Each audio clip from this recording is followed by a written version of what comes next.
नमस्कार दोस्तों, आपका स्वागत है हमारे YouTube channel teaching exam overload में।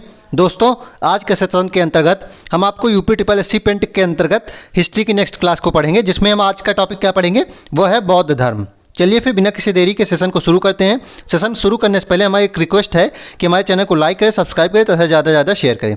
तो बौद्ध धर्म के अंतर्गत पहला बिंदु क्या इंपॉर्टेंट बनता है कि इसके संस्थापक कौन थे। इसके संस्थापक थे गौतम बुद्ध। ध्यान रखिएगा, बौद्ध धर्म के संस्थापक कौन है, गौतम बुद्ध हैं। और इनका कुछ अन्य नाम था जो अन्य नाम से फेमस हुए, तथागत, शाक्य मुनि, शाक्य सिंह और द लाइट ऑफ एशिया। ध्यान रखिएगा, गौतम बुद्ध के कुछ अन्य नाम क्या हुए, तथागत, शाक्य मुनि, शाक्य सिंह तथा लाइट ऑफ एशिया। जन्म हुआ था 563 बीसी में, अर्थात 563 ईसा पूर्व में, तथा इनकी मृत्यु हुई 483 ईसा पूर्व कुशीनगर में। इनके बचपन का नाम क्या था, इनके बचपन का नाम सिद्धार्थ था तथा इनके पिता का नाम शुद्धोधन था। ध्यान रखिएगा, इनके पिता का नाम शुद्धोधन था जो शाक्य वंश के थे या शाक्य गणराज के, तथा माता महामाया थी। माता थी इनकी महामाया जो कोलियी गणराज की थी। ध्यान रखिएगा, माता इनकी महामाया थी जो कोलियी गणराज की थी। तो अभी तक क्या आपने इंपॉर्टेंट पढ़ा, संस्थापक गौतम बुद्ध हैं बौद्ध धर्म के, अन्य नाम तथागत, शाक्य मुनि, शाक्य सिंह तथा लाइट ऑफ एशिया है। जन्म 563 बीसी में, 563 ईसा पूर्व में लुम्बिनी में, मृत्यु 483 ईसा पूर्व कुशीनगर में। बचपन का नाम सिद्धार्थ, पिता शुद्धोधन थे शाक्य गणराज के, तथा माता महामाया कोली गणराज की थी। इनका जन्म कहाँ हुआ था, इनका जन्म आम्रवन में हुआ था। ध्यान रखिएगा, इनका जन्म आम्रवन में हुआ था तथा इनके जन्म के 7वें ही दिन इनकी माता की मृत्यु हो गई थी। ध्यान रखिएगा, इनके जन्म के 7वें दिन ही इनकी माता की मृत्यु हो गई थी तथा इनका पालन पोषण किसने किया था, इनकी मौसी या फिर विमाता जिसे कहते हैं, उनका नाम था प्रजापति गौतमी। ध्यान रखिएगा, प्रश्न बनता है कि सिद्धार्थ की मौसी का क्या नाम था जिन्होंने इनका पालन पोषण किया था, तो वह थी प्रजापति गौतमी। पत्नी इनकी थी यशोधरा। ध्यान रखिएगा, पत्नी इनकी यशोधरा थी और विवाह इनका 16 वर्ष की उम्र में हुआ था। सारे पॉइंट इंपॉर्टेंट है। पत्नी इनकी यशोधरा थी तथा विवाह इनका 16 वर्ष की उम्र में हुआ था तथा उसके विवाह के 12 वर्ष बाद इनके पुत्र की प्राप्ति हुई थी जिसका नाम राहुल था। ध्यान रखिएगा, विवाह 16 वर्ष की उम्र में हुआ था तथा विवाह के 12 वर्ष बाद इनको पुत्र की प्राप्ति हुई थी जिसका नाम इन्होंने राहुल रखा था। तो 12 वर्ष बाद कितना हो जाएगा, 28 वर्ष। 28वें वर्ष इनके पुत्र राहुल का जन्म हुआ था और 1 वर्ष बाद 29 वर्ष में इन्होंने गृह त्याग किया था। ध्यान रखिएगा, 29 वर्ष की अवस्था में, मतलब राहुल के जन्म के 1 वर्ष बाद इन्होंने अपने गृह त्याग कर दिया था 29 वर्ष की अवस्था में, जिसे महाभिनिष्क्रमण कहा गया। ध्यान रखिएगा, गृह त्याग को क्या कहा गया, महाभिनिष्क्रमण। और इसके बारे में कुछ और इंपॉर्टेंट बिंदु है कि गृह त्याग इन्होंने क्यों किया था, क्योंकि इन्होंने 4 दृश्य देखे जिनके कारण ये सन्यासी बनने की तरफ अग्रसर हो गए। ध्यान रखिएगा, 4 दृश्य कौन कौन से थे, इन्होंने एक बूढ़ा व्यक्ति को देख लिया था, एक बीमार व्यक्ति को देखा था, मृत व्यक्ति की शैया को देखा था और सन्यासी को देखा था। ध्यान रखिएगा, 4 दृश्य देखे थे जिससे ये सन्यासी बनने की ओर अग्रसर हो गए, बूढ़ा व्यक्ति, बीमार व्यक्ति, मृत व्यक्ति की शैया और सन्यासी। और इनके सारथी का नाम क्या था, इनके सारथी का नाम चन्नक था। ध्यान रखिएगा, सारथी का नाम चन्ना था। घोड़ा का नाम क्या था, घोड़ा का नाम था कंथक। प्रश्न बनता है कि गौतम बुद्ध के घोड़ा का नाम क्या था, तो कंथक था और सारथी का नाम चन्ना था। ध्यान रखिएगा, इसके बाद हुआ कि 35 वर्ष की अवस्था में इन्हें ज्ञान प्राप्त हुआ। ध्यान रखिएगा, 29 वर्ष की अवस्था में इन्होंने गृह त्याग किया जिसे महाभिनिष्क्रमण कहा गया। 6 वर्ष इन्होंने तपस्या की। 6 वर्ष तपस्या करने के बाद 35 वर्ष की अवस्था में 35 वर्ष की अवस्था में इन्हें ज्ञान प्राप्त हुआ। ध्यान रखिएगा, 35 वर्ष की अवस्था में इन्हें ज्ञान प्राप्त हुआ जिसे संबोधि कहा गया। इनके गृह त्याग को महाभिनिष्क्रमण कहा गया जो 29 वर्ष की अवस्था में किया। उसके बाद 6 वर्ष इन्होंने तपस्या की और 35 वर्ष की अवस्था में इन्हें ज्ञान प्राप्त हुआ जिसे संबोधि कहा गया। अब एक और इंपॉर्टेंट बिंदु है कि इन्हें ज्ञान प्राप्त कहाँ हुआ था। तो ज्ञान प्राप्त हुआ था इन्हें पीपल वृक्ष के नीचे, बोधगया बिहार में। और नदी किस किनारे ये ज्ञान प्राप्त किए, निरंजना नदी के किनारे। ध्यान रखिएगा, इनको ज्ञान कहाँ प्राप्त हुआ, निरंजना नदी के किनारे पीपल वृक्ष के नीचे, संपत्ति ग्राम, इस ग्राम का नाम था संपत्ति ग्राम, बोधगया बिहार। और ज्ञान किस दिन प्राप्त हुआ था, वैशाख पूर्णिमा। ध्यान रखिएगा, गौतम बुद्ध के बारे में एक कहानी प्रचलित है कि इनका जन्म भी वैशाख पूर्णिमा में हुआ था। इनको ज्ञान की प्राप्ति भी वैशाख पूर्णिमा को ही हुई थी और इनकी मृत्यु भी वैशाख पूर्णिमा को ही हुई थी। ध्यान रखिएगा, तो इसके बारे में इंपॉर्टेंट, इनके बारे में क्या क्या हो गया कि 35 वर्ष की अवस्था में पीपल वृक्ष के नीचे, निरंजना नदी के किनारे, संपत्ति ग्राम, बोधगया बिहार में इनको ज्ञान प्राप्त हुआ था तथा वह वैशाख पूर्णिमा का दिन था। पहला उपदेश इन्होंने कहाँ दिया था, तो इन्होंने पहला उपदेश सारनाथ में दिया। ध्यान रखिएगा, पहला उपदेश इन्होंने सारनाथ में दिया जिसे धर्मचक्र प्रवर्तन कहा गया। ध्यान रखिएगा, पहला उपदेश इन्होंने जहाँ दिया सारनाथ में दिया और इस पहले उपदेश को क्या कहा गया, धर्म चक्र प्रवर्तन कहा गया। और पहला उपदेश इन्होंने किसे दिया था, पहला उपदेश इन्होंने 5 ब्राह्मणों को दिया था, ध्यान रखिएगा। पहला उपदेश इन्होंने 5 ब्राह्मणों को दिया जो शुरुआत में इनके साथ तपस्या करने को चले थे। वे 5 ब्राह्मण उन्होंने उन्हीं को पहला उपदेश दिया था। और वाराणसी में यज्ञ श्रेष्ठी को ज्ञान दिया। उसके बाद गौतम बुद्ध वाराणसी गए और वहाँ यज्ञ श्रेष्ठी को ज्ञान दिया। पहले इन्होंने ज्ञान प्राप्त किया निरंजना नदी के किनारे संपत्ति ग्राम बोधगया बिहार में। उसके बाद सारनाथ में पहला उपदेश दिया 5 ब्राह्मणों को। उसके बाद ये वाराणसी गए, वहाँ यज्ञ श्रेष्ठी को ज्ञान दिया तथा यहीं बौद्ध भिक्षु संघ बनाया। वाराणसी में ही बौद्ध भिक्षु संघ भी बनाया। उसके बाद वे वैशाली गए, ध्यान रखिएगा। वाराणसी के बाद वे वैशाली गए और वहाँ बौद्ध भिक्षुणी संघ बनाया आनंद के कहने पे। बौद्ध भिक्षुणी संघ वाराणसी के बाद जब वे वैशाली गए तो वहीं बौद्ध भिक्षुणी संघ बनाया। और वो किसके कहने पे बनाया था? आनंद के कहने पे। बौद्ध भिक्षुणी संघ में पहली भिक्षुणी जो बनी वे थी इनकी पहली शिष्या इनकी विमाता या इनकी मौसी प्रजापति गौतमी, और दूसरी शिष्या जो बनी वह थी आम्रपाली। ध्यान रखिएगा, पहली शिष्या पूछा जाता है कि बौद्ध भिक्षुणी संघ गौतम बुद्ध ने कहाँ बनाया, तो वह वैशाली में बनाया और आनंद के कहने बनाया। तथा पहली शिष्या इनकी विमाता या फिर मौसी प्रजापति गौतमी थी और दूसरी शिष्या आम्रपाली थी। और सबसे अधिक उपदेश कहाँ दिया? प्रश्न बनता है कि गौतम बुद्ध ने सबसे अधिक उपदेश कहाँ दिया, तो उन्होंने सबसे अधिक उपदेश श्रावस्ती में दिया। ध्यान रखिएगा, सबसे अधिक उपदेश और सबसे अधिक अनुयायी श्रावस्ती में थे उनके। और अंतिम उपदेश पूछा जाता है कि अंतिम उपदेश कहाँ दिया, तो कुशीनगर में दिया। सुभद्र को या फिर सुमंत कहा जाता है। ध्यान रखिएगा, अंतिम उपदेश कहाँ दिया? अंतिम उपदेश इन्होंने कुशीनगर में दिया। सुभद्र को या कहीं कहीं सुमंत नाम भी मिलता है। अगला इंपॉर्टेंट बिंदु है कि सर्वाधिक वर्षावास कहाँ बीता है। अगला इंपॉर्टेंट बिंदु है गौतम बुद्ध ने सर्वाधिक वर्षावास कहाँ बिताया, तो श्रावस्ती में। प्रश्न अगर बनेगा कि गौतम बुद्ध ने सर्वाधिक वर्षावास कहाँ बिताया, क्योंकि बौद्ध धर्म में ये नियम था कि आपको लगभग 8 महीने तक भ्रमण ही करना रहता था, आपको कहीं रुकना नहीं रहता था। आप एक जगह पे मतलब रुक सकते थे आप, लेकिन एक जगह पे कहीं प्रॉपर स्थान नहीं था। लेकिन वर्षावास जब वर्षा के 4 महीने होते थे वहाँ आपको कहीं ना कहीं एक जगह होती थी, वहाँ रुकना होता था, मठ आदि होता था। तो सर्वाधिक वर्षावास गौतम बुद्ध ने श्रावस्ती में बसाए। अंतिम वर्षावास उनका कुशीनगर था। ध्यान रखिएगा, अंतिम वर्षावास उन्होंने कहाँ बिताया? कुशीनगर में। इनकी शिक्षाएं अब चलिए देख लेते हैं कि गौतम बुद्ध या बौद्ध धर्म की शिक्षाएं क्या थी। तो इन्होंने 4 आर्य सत्य दिए। इन्होंने क्या दिया?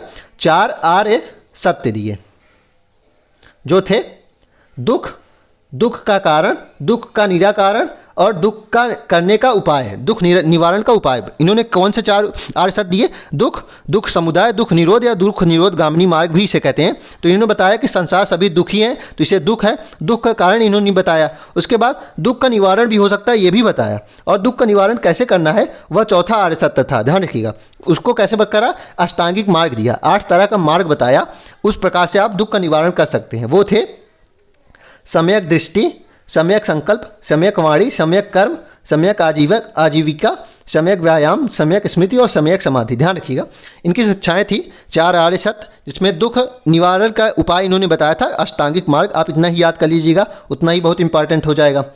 प्रतीक चिन्ह इनका चलिए देख लेते हैं। इनका प्रतीक चिन्ह, जब इनका जन्म हुआ तो प्रतीक चिन्ह इनका जन्म को क्या माना जाता है? कमल और सांड। ध्यान रखिएगा, गौतम बुद्ध के जन्म का प्रतीक चिन्ह है कमल और सांड। गृहताग का प्रतीक चिन्ह है घोड़ा। गृहताग का प्रतीक चिन्ह क्या है? घोड़ा। गर्भ का प्रतीक चिन्ह है हाथी। ज्ञान का, क्योंकि इन्हें पीपल वृक्ष के नीचे ज्ञान प्राप्त हुआ था इसलिए ज्ञान का प्रतीक चिन्ह है पीपल। और मृत्यु का जो प्रतीक चिन्ह है वह है पद चिन्ह। ध्यान रखिएगा, प्रतीक चिन्ह से बहुत ज़्यादा प्रश्न बनता है। जन्म का कमल और सांड, गृहताग का घोड़ा, गर्भ का हाथी, ज्ञान का पीपल और मृत्यु का पद चिन्ह। बौद्ध धर्म में सील कितने थे? ये भी प्रश्न बनता है। बौद्ध धर्म में सील कितने थे? तो 10 सील थे। ध्यान रखिएगा।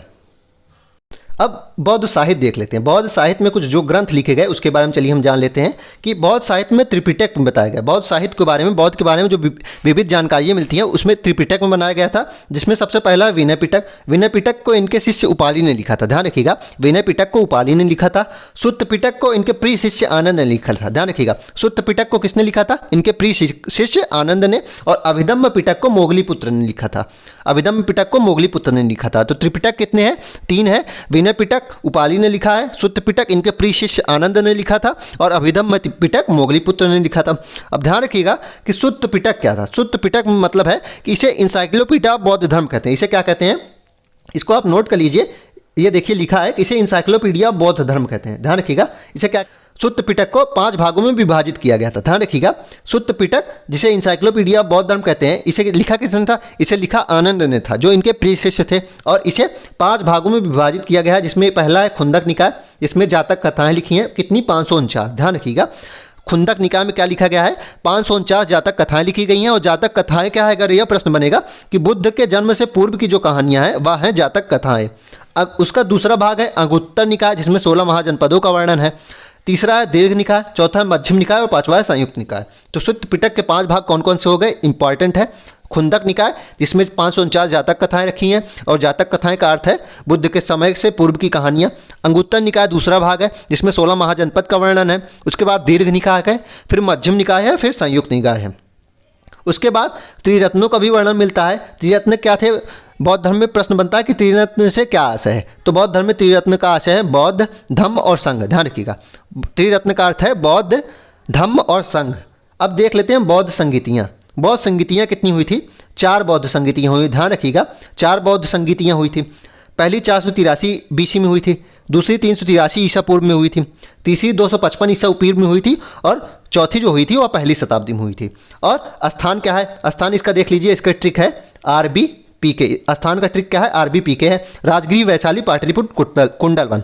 याद कर लीजिए, पहले इसका समय याद कर लीजिए, 483, 383, 255 और पहली शताब्दी। स्थान RBPK, R से राजगिरी, V से वैशाली, P से पाटलिपुत्र और K से कुंडलवन। शासनकाल आप याद कर लीजिए, शासनकाल की ट्रिक है AK। शासनकाल की ट्रिक क्या है, AK। A से अजातशत्रु, K से कालाशोक, A से फिर अशोक और K से कनिष्क। आप इसको याद कर लीजिएगा। अध्यक्ष देख लेते हैं। पहली जो बौद्ध संगीति हुई थी जो राजगृह में अजातशत्रु के समय में हुई थी, उसके अध्यक्ष महाकश्यप थे, दूसरे के सबक अमीर थे, तीसरे के मोगली पुत्र थे, चौथी के वसुमित्र थे। ध्यान रखिएगा, लेकिन प्रश्न बनता है कि चौथी बौद्ध संगीति में उपाध्यक्ष की भी नियुक्ति हुई थी, वो कौन थे।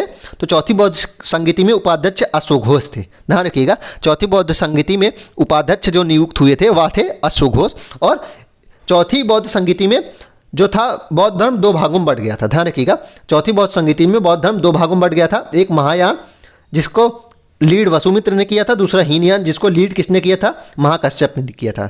महायान क्या था, महायान ने बुद्ध को ईश्वर समझने लगे। इससे पहले बुद्ध को क्या माना जाता था, बुद्ध को एक इंसान के रूप में ही माना जाता था। लेकिन महायान एक नई तरीके की विचारधारा को बनाया गया वसुमित्र ने, जिसमें बुद्ध को ईश्वर मानने लगे और कुछ नए नियम बनाए।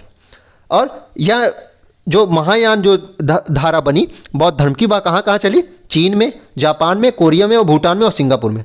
दूसरा जो शाखा थी हीनयान थी, जिसका लीड किसने किया था, महाकश्यप ने किया था। और इन्होंने अष्टांगिक मार्ग को ही माना और परिवर्तन को, नए परिवर्तन को नहीं माना। ध्यान रखिएगा, इन्होंने अष्टांगिक मार्ग को ही अपनाना सीखा और इसी को प्रमुख लक्ष्य माना और नए परिवर्तन को अस्वीकार किया और बुद्ध को एक महापुरुष माना, ना कि एक भगवान माना। और यह कहाँ कहाँ चला, या दक्षिण पूर्व एशियाई के देशों में चला। दक्षिण पूर्व एशियाई देश का मतलब क्या है, श्रीलंका और फिलीपींस आदि दक्षिण पूर्व एशिया के देशों में यह प्रचलित हुआ। अब देख लेते हैं महात्मा बुद्ध के गुरु। महात्मा बुद्ध के 3 गुरु थे। बृहस्पति आलार कराम थे सांख्य दर्शन के। आलार कराम कौन थे, सांख्य दर्शन के।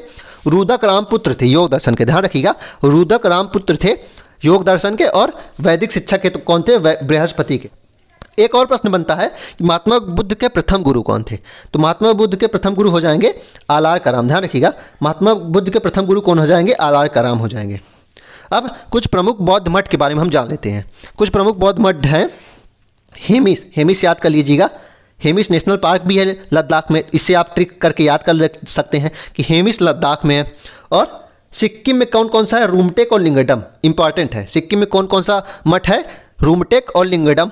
और हिमाचल प्रदेश में है ताबो मैक्लोडगंज। ध्यान रखिएगा, मैक्लोडगंज धर्मशाला में है। इंपॉर्टेंट क्यों है, क्योंकि दलाई लामा यहीं रहते हैं, 14वें दलाई लामा जो हैं यहीं रहते हैं। ध्यान रखिएगा, लद्दाख में हेमिश है, सिक्किम में रूमटेक और लिंगडम है, हिमाचल प्रदेश में एक ताबो इंपॉर्टेंट है, दूसरा मैक्लोडगंज मोस्ट इंपॉर्टेंट है क्योंकि यह धर्मशाला में है पहली बात। तो दूसरी 14वें दलाई लामा यहीं रहते हैं और इन्हें ही 1989 में नोबेल मिला था। ध्यान रखिए, नोबेल किसका मिला था, शांति का मिला था।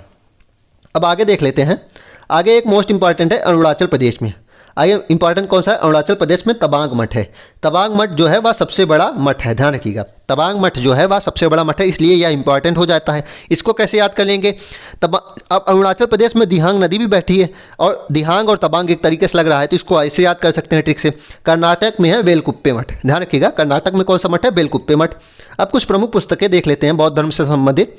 बौद्ध चरित, सौदरानंद व्रत सूची, या अश्वघोष ने लिखा था। ध्यान रखिएगा, अश्वघोष कौन थे, मैंने आपको अभी बताया है कि चौथी बौद्ध संगति में एक उपाध्यक्ष की भी नियुक्ति हुई थी, वही थे अश्वघोष।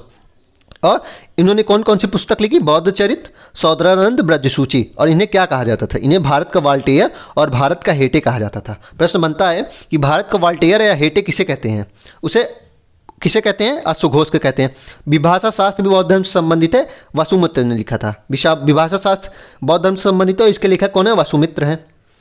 अब प्रश्न बनता है कि एक इंपॉर्टेंट बिंदु है, पहली मानव प्रतिमा किसकी पूजी गई। प्रश्न बनता है पहली मानव प्रतिमा किसकी पूजी गई, तो बुद्ध की। और किस शैली की प्रतिमा थी, गांधार शैली की थी। ध्यान रखिएगा, प्रश्न यह बनेगा पहली मानव प्रतिमा किसकी पूजी गई, तो वह गौतम बुद्ध की और गांधार शैली की वह प्रतिमा होती थी। अब बौद्ध शिक्षा के कुछ केंद्र, यह तो आप जानते हैं, तक्षशिला, वल्लभी, विक्रमशिला और नालंदा विश्वविद्यालय, इसे ऑक्सफोर्ड ऑफ महायान कहते हैं। ध्यान रखिएगा, प्रश्न बनता है कि नालंदा विश्वविद्यालय को कहते हैं, उसमें एक ऑप्शन दे देगा ऑक्सफोर्ड ऑफ महायान या Oxford of Hinayana, Oxford of Theravada, none of this. तो उसमें आपको क्या उत्तर देना है, ऑक्सफोर्ड ऑफ महायान। अब एक लास्ट बिंदु है कि बौद्ध कुछ मान्यताएं हैं, तो बौद्ध धर्म में आत्मा को नहीं माना जाता था, बौद्ध धर्म में आत्मा को नहीं माना जाता था, कर्मकांड को भी नहीं माना जाता था, वर्ण व्यवस्था भी नहीं थी, कोई भी बौद्ध धर्म को अपना सकता था। आत्मा को ये लोग नहीं मानते थे, कर्मकांड को नहीं मानते थे, पुनर्जन्म को ये मानते थे। ध्यान रखिएगा, पुनर्जन्म को ये मानते थे। चलिए अब इसका क्विक रिविजन कर लेते हैं हम। अब क्विक रिवीजन करा लूँगा, इसलिए स्पीड तेज़ी से हो सकती है, क्योंकि क्विक रिवीजन है, मैंने पहले इसको पढ़ा चुका है अभी कुछ समय पहले ही, इसलिए थोड़ा सा स्पीड तेज होगी। अन्य नाम इनका क्या था, तथागत था, शाक्य मुनि था, शाक्य सिंह था और light of Asia most important है। जन्म 563 BC लुम्बिनी में, मृत्यु 483 इस BC कुशीनगर में। बचपन का नाम सिद्धार्थ था, पिता शुद्धोधन थे शाक्य गणराज के, माता महामाया थी कोली गणराज की। सिद्धार्थ के जन्म के 7वें वर्ष इनके माता का देहांत हो गया। उसके बाद इनका पालन पोषण इनकी मौसी प्रजापति गौतमी ने किया।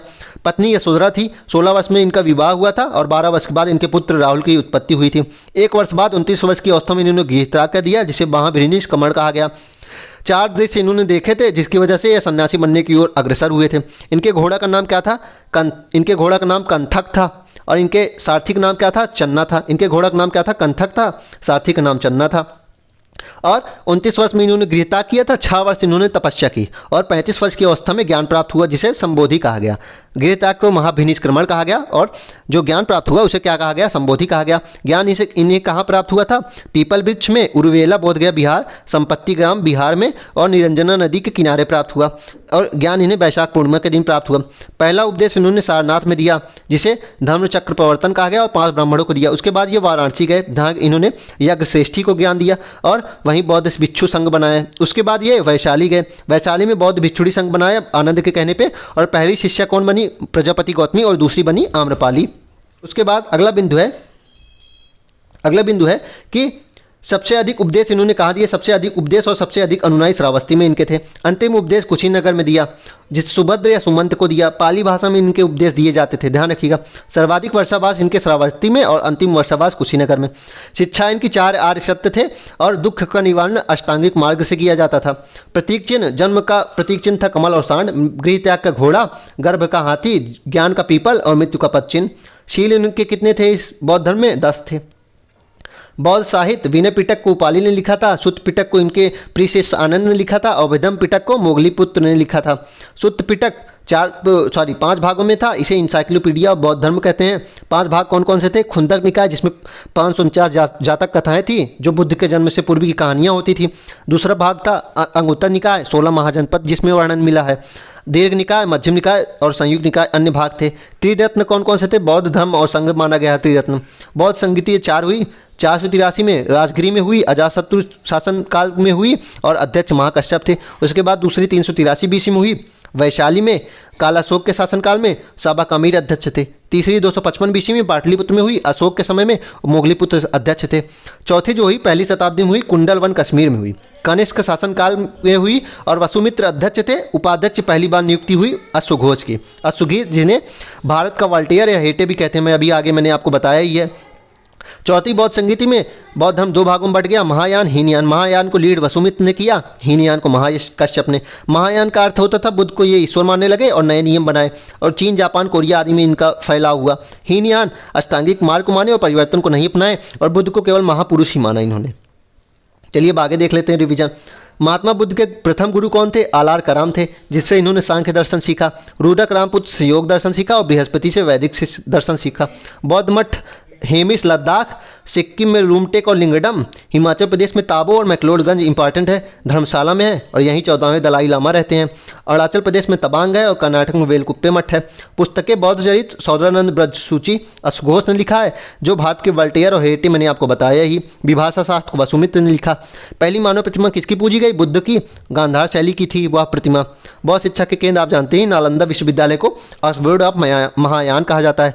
पुनर्जन्म को ये लोग मानते थे और आत्मा, कर्मकांड और वर्ण व्यवस्था को नहीं मानते थे। चलिए फिर, आशा करता हूँ कि आपको ये सेशन पसंद आया होगा। इसी तरह के कंटेंट और देखना चाहते हैं तो हमारे चैनल को लाइक करें, सब्सक्राइब करें तथा ज़्यादा से ज़्यादा शेयर करें। चलिए फिर, धन्यवाद।